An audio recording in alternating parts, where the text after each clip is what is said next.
Bom dia, boa tarde, boa noite, dependendo do que horário vocês estejam assistindo esse vídeo.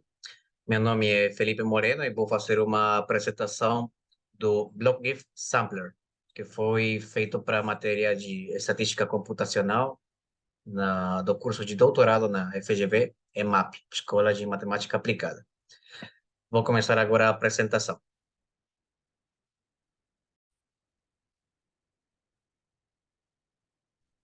Tá. Então, para esse trabalho, eu vou apresentar o modelamento utilizando um modelamento de dados utilizando o BlockGIF Sampler, o qual é um derivado do método de GIF Sampler, e vou explicar qual é a diferença daqui a pouco. Então, o conteúdo desses slides vão ser um pouco de teoria que foi apresentada no paper de Aishi Tan e Hover JP. Também vou apresentar um pouco de modelamento e finalmente vou terminar com minha própria implementação, uma simulação, que vai ser apresentado em um Jupyter Notebook que está aqui do lado, nessa aba na esquerda. Então, vamos começar com um pouco de teoria. O artigo começa fazendo uma apresentação de um modelo bayesiano clássico, ele chama de clássico, onde eles definem primeiramente uma dimensão Q e um número de dados M sub I.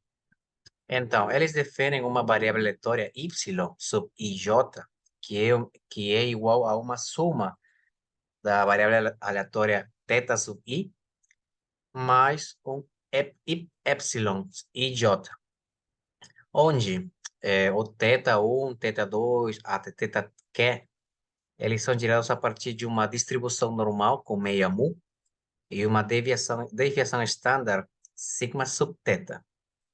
E aqueles epsilon e j são gerados a partir de uma normal com meia zero e uma desviação estándar sigma sub e. Então, nesse modelo bayesiano, temos três parâmetros que não conhecemos: a meia mu, dos tetas, a desviação estándar dos tetas e a desviação estándar dos epsilon, que somados eles geram nossa variável aleatória y. Então, fazendo uma construção de um possível modelamento dessa variável aleatória, nós temos que, nós sabemos, para fazer um modelamento, vamos supor, Monte Carlo, nós podemos reemplaçar essa função de densidade, vamos dizer, f de y. Ele pode ser reemplaçado por um produto de funções g e π. Nesse caso, essa função π, que vai aproximar nossa função inicial de y, está aqui. Temos que π de θ, mu, sigma de θ, sigma de e, é proporcional a produto das funções f de i condicionado com θ, mu, sigma de θ, sigma de epsilon, multiplicado por a função de densidade de θ condicionado com mu, sigma de θ, sigma de y, multiplicado também por uma distribuição π a b, que são variáveis que vamos ver daqui a pouco, que também utilizam os parâmetros mu, sigma de θ, sigma de e. Dessa equação grande, essa proporção, desculpa, temos que a função g condicionada com θ, mu, sigma de θ, sigma de e, é igual a uma produtora de todas as dimensões. É tipo assim, produtora de 1 até q, j igual a 1 até mi, de 2π sigma de y elevado a menos 1, que seria 1 sobre raiz quadrada, né, de 2π sigma de y, multiplicado pela exponencial de menos 1 sobre 2 sigma de y quadrado, multiplicado por i j menos θi ao quadrado. E também temos que nossa função de densidade θ, condicionado com mu, a meia da distribuição que gera θ, desviação estándar de θ, desviação estándar de y, é igual a uma produtória de i igual a 1 até q, de 1 sobre raiz quadrada 2π, variância de θ, multiplicado por exponencial elevado a menos 1 sobre, ou dividido, 2 sigma de θ quadrado, multiplicado por θi menos a meia dessa distribuição dos tetas, elevado ao quadrado. Então, como eu falei anteriormente, essa distribuição π sub AB, que tem os parâmetros mu, sigma de θ, sigma de E, é igual a sigma de θ quadrado elevado a menos A mais 1, multiplicado por sigma de E ao quadrado, elevado a, ou potenciado a menos B mais 1. Então, segundo alguns resultados desse análise dessas distribuições, essa pequena distribuição π sub AB deve cumprir algumas propriedades. Por exemplo, A deve ser menor que zero, A mais Q dividido entre 2 deve ser maior que 1 dividido entre 2, ou 0,5, e também que A mais B deve ser maior que 1 menos M dividido entre 2. Então, a partir disso, nós sabemos que a variável Q deve ser maior que 1 menos 2A, que é maior que 1. E também M, como M é o número total das mostras, temos que é uma somatória, né, de todos os M sub I, desde I igual a 1 até Q.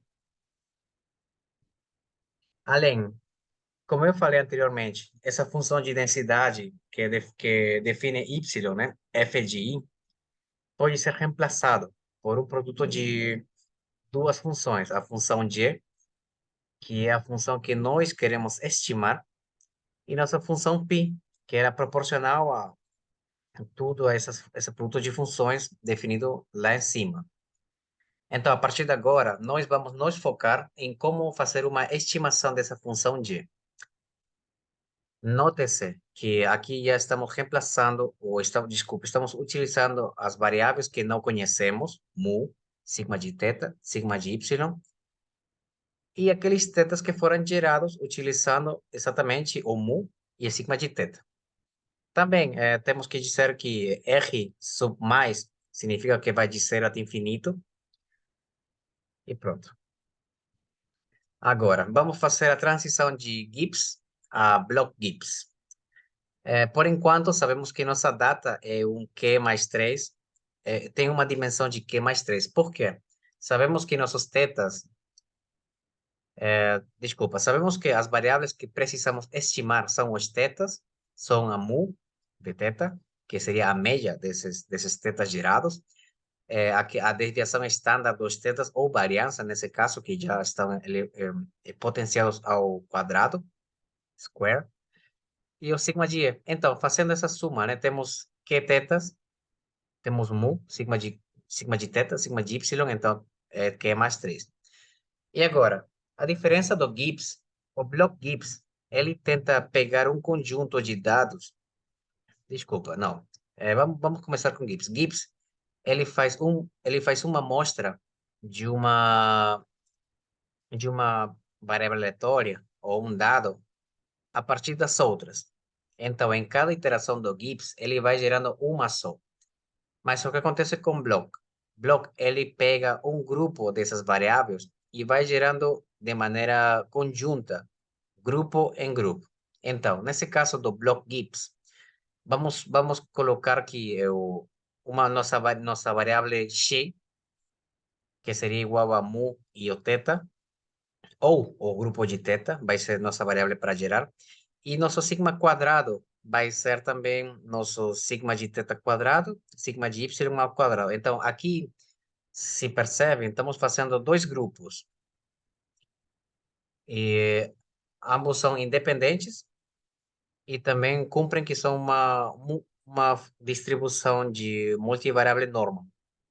Então, essa é a diferença principal de Block e Gibbs. O Gibbs pega de um em um e o Block pega em blocos. É por isso que o nome Block, blocos. Continuando. Então, agora que já fizemos a distribuição dos blocos, né? Cada parâmetro vai tentar estimar ou gerar um cada. Vamos tentar estimar nossos sigmas e nossos x. E vamos tentar fazer primeiro pelo Monte Carlo, uma estimação que é uma somatória, né, de n dados gerados divididos entre o número total de dados gerados. Esse estimator tem bias, porém, ele, quando n é muito grande, é um estimador muito bom, strongly. Agora, no artigo, eles fazem umas referências ao Geometrically Ergodic. E o que significa? Significa que nosso estimador deve cumprir algumas condições para que ele, quando geramos n dados, quando n tende ao infinito, ele seja muito bom. Então, as primeiras condições que foram reportadas em Huber e Castella, que já mencionei previamente, nosso A tem que ser menor que zero, A mais que maior que 1 meio, e A mais B maior que 1 menos M sobre 2. Então, essas condições já sabemos para o caso geral. Mas o que acontece? Temos condições adicionais para o diffuse prior. O que significa? Em el caso de Block-Gibbs. Para o caso do Block-Gibbs, temos temos outras condições. Por exemplo, Q deve ser maior ou igual que o 4. Então, sim ou sim, precisamos pelo menos 4 mostras ou 4 variáveis aleatórias. E o M deve ser pelo menos Q mais 3. Tipo assim, se temos 4 amostras, o M deve ser de 7 para mais. Caso contrário, que seria a segunda condição, que Q seja 3, não pode ser menos disso, porque se vocês lembram, deve ser, do caso anterior, deve ser maior que 2. Então, aqui temos um min, né? Aí eles devem escolher entre o máximo das mostras e um gama, e nosso gama deve ser 0,577, que é uma constante já calculada. Então, agora sim podemos ter o Block-Gibbs. Nesse modelo bayesiano que eu apresentei para vocês no início, temos alguns insights, alguns pontos interessantes. Por exemplo, essa distribuição condicional dos sigmas a partir do x, esse é ah, alongado, é uma letra grega que tem o nome de xi. Então, eu vou chamar xi. Como são independentes, em primeiro lugar, o sigma de θ e sigma de y, então a gente pode transformar isso como uma produtória. Então, temos uma distribuição de sigma de θ condicionada com xi e também outra distribuição sigma de epsilon condicionada com xi. E eles dois cumprem as seguintes condições. O sigma de θ condicionado com xi, ele é uma distribuição gaussiana inversa, com meia Q sobre 2 mais A, e variância 1 meio multiplicado pela somatória dos tetas subtraídos da meia dos tetas ao quadrado. Do mesmo jeito, nosso sigma E, condicionado com xi, eles cumprem uma distribuição de inversa gaussiana com meia M sobre 2 mais V e variância 1 meio da somatória nesse caso, os Y gerados e J menos os θi ao quadrado. Agora, a condição do ergodic, desculpa, geometrically ergodic, no caso do Block-Gibbs, para que o Block-Gibbs seja geometrically ergodic, temos dois casos. O primeiro, que Q deve ser o mínimo entre a somatória dos MI dividido entre MI mais 1, dividido, ou M asterisco sobre M. E isso deve ser menor que 2 multiplicado pela exponencial de φ de Q meios mais A. E também, desculpa, e também M mais 2V deve ser maior ou igual que Q mais 3. Agora vamos na segunda parte, que é o modelamento.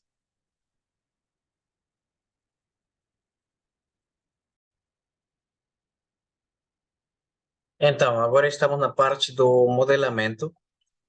E Como eu expliquei para vocês no início, o que nós vamos modelar seria essa variável aleatória y, que é uma soma entre duas variáveis aleatórias, o θ, que ele é gerado através de uma distribuição normal com meia mu e desviação estándar sigma sub θ, e o epsilon, que é gerado pela uma distribuição normal com meia zero e desviação estándar sigma epsilon.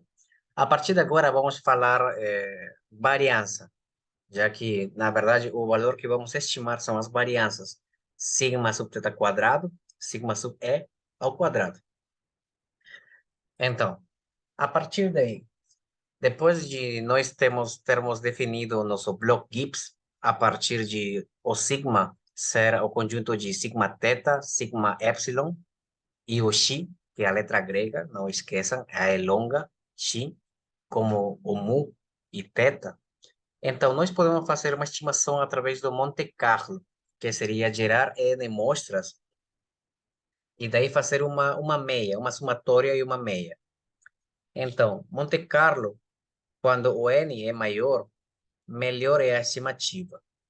Porém, no artigo, eles apresentam uma forma derivada a partir disso. Eles apresentam uma nova forma definida como G sub R, que seria igual a, se vocês enxergam aqui, esse tal, essa T que tem uma curva no início, é chamado tal, é outra letra grega. Esse tal R seria como o número total de mostras geradas. E essa somatória aqui, ela vira como duas somatórias divididas. A primeira seria a somatória de T, T seria os passos das cadeias geradas, né? T de igual a 1 a TR de S sub T, dividido entre a somatória dos passos T igual a 1 a TR de N sub T, onde S sub T vai ser uma somatória de N igual a tal T menos 1 até tal T menos 1, que seria o mesmo que só gerar um G em Xn, tá? Se você percebe que de tal T menos 1 até tal T menos 1 é um único passo, então é só gerar uma amostra.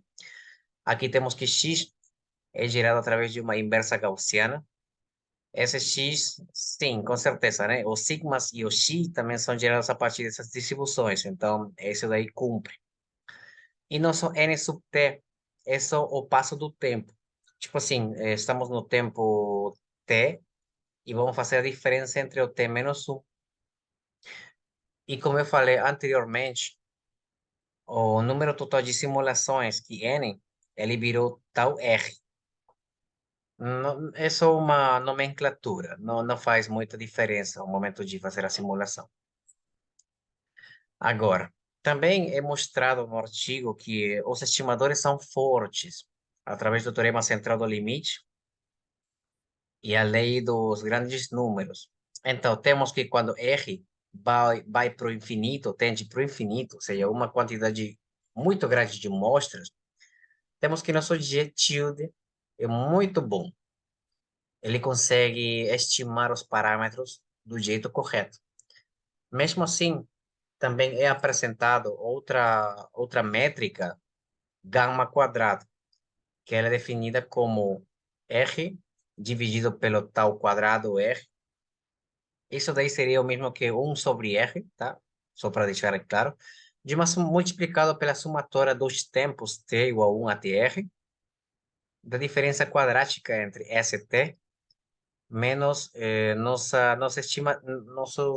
estimador G sub R tilde multiplicado por NT. Então, do mesmo jeito, quando R tende ao infinito, esse valor de gama é também eficiente. Ele também demonstra ser um estimador bom. Então, agora vamos mostrar a simulação que foi feita utilizando o Jupyter Notebook em linguagem de Python, com as livrarias principais como scikit-learn, SciPy e NumPy. Essas livrarias nos ajudam a fazer a simulação dos dados.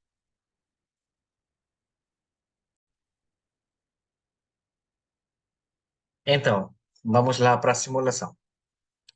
Para simulação, eu fiz aqui um Jupyter Notebook, onde eu vou colocando linha a linha as librerías que eu vou utilizando. Por exemplo, aqui eu coloco todas as que eu instalei. E bom, como a linguagem que eu estou utilizando é Python, eu vou importar algumas livrarias que vou utilizar depois. Por exemplo, Mean Square Error, NumPy, SciPy como Inverse Gamma, Inverse Gauss, normal da Gauss. E aqui vou definir as variáveis globais. Por exemplo, o número Q, que é o número dos tetas, N, que vai ser o número do J para o epsilon, e nosso N. No artigo está como M, mas eu coloquei N para simplificar as coisas. A partir daqui começa o trabalho descrito no, na atividade final. Então, esse texto daqui é a descrição do trabalho. Então, vamos para o primeiro ponto. Aqui fala, precisely describe the so-called block GIF Sample, que significa, descreve precisamente o que é chamado o GIFs, o mostrador Blocked GIFs.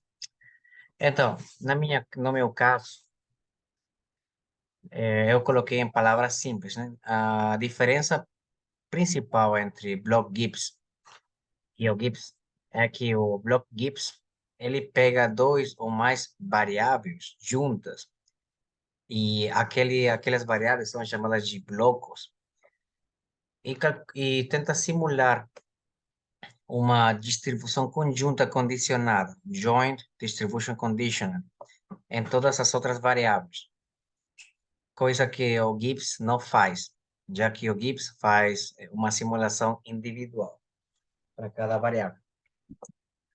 Agora, explica as vantagens, teórica e praticamente, de um esquema de um bloco mais esperto, clever. Então, aqui também eu decidi colocar em palavras simples quais são as vantagens. Bom, a principal vantagem do GIPS bloqueado ou por blocos é que ele assegura que o estimador vai ter um bias, porém, vai ser um estimador muito forte, segundo a lei forte dos grandes números. Isso daí que significa? Significa que ele vai converger quase seguro para a esperança da distribuição π da função g. Então, o que significa? Que ele sim ou sim vai converger em distribuição, desculpa, vai converger quase seguro até o estimador, o qual significa que também é fortemente consistente. Agora, aqui pergunta, é possível implementar o Simple Gibbs Sampler em esse exemplo? É possível, sim, já que se nós colocamos cada uma das variáveis θ, θ1, θ2, até θq, mu de θ, sigma de θ, sigma de y, é possível fazer um GIPS para cada um deles do jeito independente, porque, em geral, eles são independentes entre si, tá? Assim como eu expliquei nos slides, temos uma independência entre cada um, então dá para fazer isso. Vamos agora para a implementação. Então, o modelo que a gente vai tentar simular é aquele Y que eu já descrevi para vocês, que é uma soma de duas variáveis, θ e epsilon, onde I vai de 1 até Q, que nesse caso vai ser 13, e o J vai de 1 até N, que nesse caso vai ser 3. E como eu também já falei anteriormente, os tetas, eles descrevem uma distribuição normal com meia mu e variância sigma teta quadrado. Os epsilon, eles escrevem uma distribuição normal com meia zero e uma variância sigma x epsilon quadrado. E daqui nós sabemos que mu sigma teta quadrado, epsilon teta, sigma epsilon quadrado são parâmetros que a gente não conhece e que queremos estimar. Também eu apresentei para vocês que a distribuição π com variáveis A, B, que a gente conhece, onde essa distribuição é igual ao variância de θ potenciado a menos A mais 1, multiplicado por potência do epsilon, potenciado ao menos V mais 1. Também já apresentei para vocês que a posteriori, essa distribuição posteriori que vai reemplaçar a função fy por uma y multiplicado por π, é proporcional a f de i condicionado com θ, mu, sigma epsilon multiplicado por f em θ, condicionado com mu, sigma epsilon multiplicado por essa distribuição π com os hiperparâmetros a, b, que já defini aqui arriba, aqui acima. Aqui também já mostrei para vocês, né, que essas funções f de y condicionado com θ, mu, sigma e são uma produtória da produtória das distribuições normais. Do mesmo jeito, a função θ condicionada com mu, sigma epsilon também é uma produtória, porque são independentes, tá? Tenho que especificar novamente, porque são independentes dessas funções. Então, como eu mostrei anteriormente, nossa função principal, a função de densidade com respeito ao y, que tem as variáveis θ e epsilon, é reemplaçada por outra função y multiplicada por nossa função π, onde y vai ser nossa nova, a função que a gente quer estimar, e o π é nossa função de densidade, certo? Então, do artigo, nós sabemos que os valores para fazer um standard diffusion prior para o block Gibbs é utilizar o valor de A como menos 1/2 e B como 0. Inclusive, essa demonstração dos valores está nos apêndices e também está no artigo principal.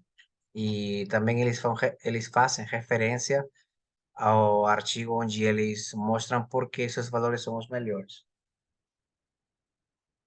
Aqui começamos com o código em Python. Então, as variáveis que eu vou eu quero estimar são θ, sigma epsilon. E θ vai ter uma média de 4,8, θ e sigma epsilon vão ser, respectivamente, 1/2, 1/2. Então, aqui eu vou definindo algumas funções, por exemplo, getMin y. Esse getMin y vai ser essa função daqui, y sub i, que é igual a 1 sobre ni, que seria 3, multiplicado pela somatória de esse y e j através dos j. Então, é as colunas. Depois temos o Generate Data. Aqui eu defino um Q, N, mu θ, mu sigma, mu y. E aqui eu defino as variáveis epsilon como uma normal de meio a zero e uma desviação de sigma epsilon de tamanho Qn. E os tetas, que são também outra normal de meia mu θ, desviação sigma θ de tamanho Q1. Depois, para gerar meus y, eu só faço a somatória, né? Eu sei que epsilon vai ser Qn, meu θ vai ser Q1, então meu resultado vai ser Qn. Isso daí significa 13 por 3. Está aqui. Daí eu pego o getMin, que seria os yi, desculpa, e pronto. Então, calculando a meia, eu calculo a meia dos y, que seria 4,9, e a meia dos θ, que é 4,8. E se vocês lembram, eu coloquei 4,8 como a meia dos θ. Então, é um valor próximo, com uma variância aí, né? Mas é justo. Depois, a gente calcula o SST, que são estatísticas publicadas no artigo. E temos que a SST tem um valor de 16,3 e o SSE, que eu erro, tem um valor de 22. Então, a partir de agora, vamos implementar o Gibbs por blocos. Então, para a implementação, a gente fez uma análise primeiro. A gente identifica as duas variáveis, já que um Gibbs por blocos vai ser um Gibbs bivariável, que vai ter duas variáveis, como o nome fala. O sigma, que vai ter sigma θ, sigma epsilon, e nosso x, a letra grega, que é uma E longa, que é mu e os tetas, tá? Então, em cada passo das iterações, vamos supor que estamos na iteração K, com um sigma K, xk. Então, uma iteração, vamos atualizar o sigma K mais um a partir do condicionamento com xk. E no próximo passo, vamos atualizar o xk mais um condicionado com sigma K mais um. E assim. Então, se nós fazemos um sampling de sigma 0, x0, sigma 1, x1, assim, nós podemos fazer a estimação da esperança da distribuição π sobre g utilizando a Monte Carlo, desse jeito, que a gente já falou nos slides. Daqui, nós também sabemos que essa distribuição π, como θ, sigma epsilon e μ são independentes, nós podemos transformar isso como uma produtora, onde essas distribuições são gamas inversas e também normais inversas. Mas, ao mesmo tempo, nós sabemos que se colocamos o x como uma variável em conjunto, tipo, sabemos que x é o μ e θ ao mesmo tempo. Então, nós podemos calcular o sigma de θ condicionado com chi, como se fosse uma inversa gaussiana, com média Q sobre 2 mais A e variância ao meio de somatória dos θ menos a média dos θ. Do mesmo jeito, o sigma do epsilon condicionado com chi, como uma inversa gaussiana de M sobre 2 mais V e desviação de um meio da somatória do todos os y e j subtraídos dos θi. Além, também podemos calcular a variável μ a partir dos sigmas, sigma θ, sigma epsilon, como essa somatória daqui, 1 sobre t, multiplicado pela somatória de 1 até q de ni as meias dos y, dividido sobre a variância do epsilon, mais esse ni multiplicado por a variância dos θs, onde esse t é a somatória de 1 até q de os n sub i, dividido entre variância do epsilon mais ni multiplicado por variância do θ. Esse é o jeito de estimar a μ. Tudo isso daí foi extraído do paper. Agora, vamos estimar as variáveis que de nosso interesse, μ, sigma θ, sigma epsilon. Aqui eu estou fazendo um código para obter o t, que está aqui. Aqui eu estou fazendo um código para fazer um Gibbs sampling. Vamos notar que a gente utiliza o inversa de Gauss. E aqui temos o block Gibbs, que ele retorna nossos estimadores, depois de fazer um Gibbs. Então, nosso Gibbs sampling, nós definimos Q como 13, N igual a 3, assim como o artigo. Vamos a querer estimar o μ com valor original 4,8, sigma θ como 1 meio, sigma epsilon como 1 meio, A menos 1 meio, B igual a 0, e umas 1000 iterações. Essas iterações são porque a gente tentou fazer mais, porém o computador não tem muita potência. Então, quando eu coloco 10.000, 100.000, demora muito tempo. Mas com 1000 iterações a gente consegue um resultado bom. Então, fazendo uma simulação, né? Aqui estamos já utilizando o código, fazemos uma simulação do μ θ, sigma epsilon, que são os parâmetros que vamos estimar. E depois geramos novamente os tetas e o epsilon. E geramos um novo g. Então, a média do nosso g gerado é um 4,8 e a média do nosso teta gerado é um 4,84, que se vocês lembram, são muito parecidos aos nossos dados originais. Assim mesmo, a gente calcula o SST e o SSE. Aqui o SSE saiu muito grande e é porque nossa variância é muito grande até esse momento. Temos que lembrar que isso foi só uma amostra e só fazer uma amostra não sempre gera os melhores resultados. Então, vamos fazer a verificação com Monte Carlo. Mas no artigo, eles definem uma forma adicional para calcular o Monte Carlo. Em vez de calcular a média G sub n, como a somatória do todos os sigma x gerados, né, mostras, eles definem uma G tilde sub R, que é definido de uma forma semelhante. Eles definem um tal R, que seria o número total de simulações, só que essa somatória com G de xn, que esse xn seria o sigma n, xn, vira uma divisão entre duas somatórias. Somatória do ST dividido entre NT, onde o ST seria um sampling, uma amostra do GXN, e nosso T seria um passo de tempo. Vamos ressaltar aqui que essa amostra, essa cálculo de Monte Carlo, ele vira para uma amostra temporal em cadeias. Então, agora temos duas equações novas. Aqui fazemos o código, né? STN, NT. E vamos fazer os experimentos para o segundo paper. O artigo, ele faz experimentos com R igual a 5.000 e R igual a 40.000. Então, para o R igual a 5.000, a gente faz aqui as simulações. Aqui, como eu falei, né? ST vai ser uma amostra. Então, em cada ST, ele vai executar um Gibbs sampling. Ele executa isso. E em cada NT ele faz um passo temporal. Então, depois de fazer 5.000 iterações, né, de Monte Carlo com essa nova fórmula, nós obtemos que os dados que a gente quer estimar são teta, sigma epsilon, e eles têm o valor 4,8, 1 meio, respectivamente.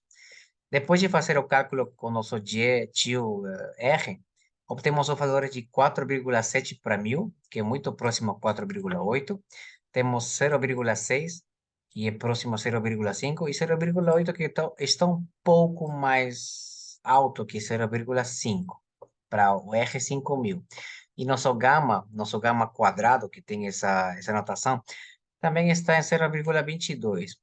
Agora, quando a gente faz o R 40.000, a gente tem resultados mais próximos do que eles. 4,80505, 4,80608, e nosso gama também 0,2226. Finalmente, qual é a importância de Geometric Ergodicity para o Gibbs Block Gibbs, desculpa.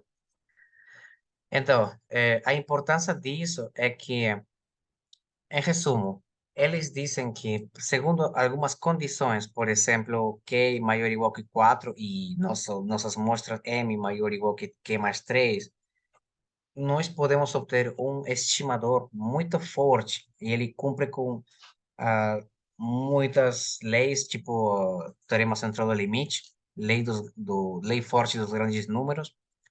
E quando escolhemos uma amostra muito grande, que tende ao infinito, nosso estimador vai ser tão próximo ao nosso estimador original.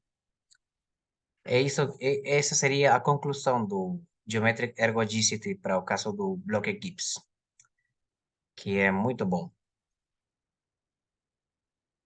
Então, isso aí seria tudo ao respeito da simulação. Vamos continuar. Então, uma vez que já apresentei para vocês o jeito da simulação feito em Jupyter Notebook, essas daqui são nossas referências, que seria o artigo principal de Einstein e Hoover JP, que foi publicado no 2009.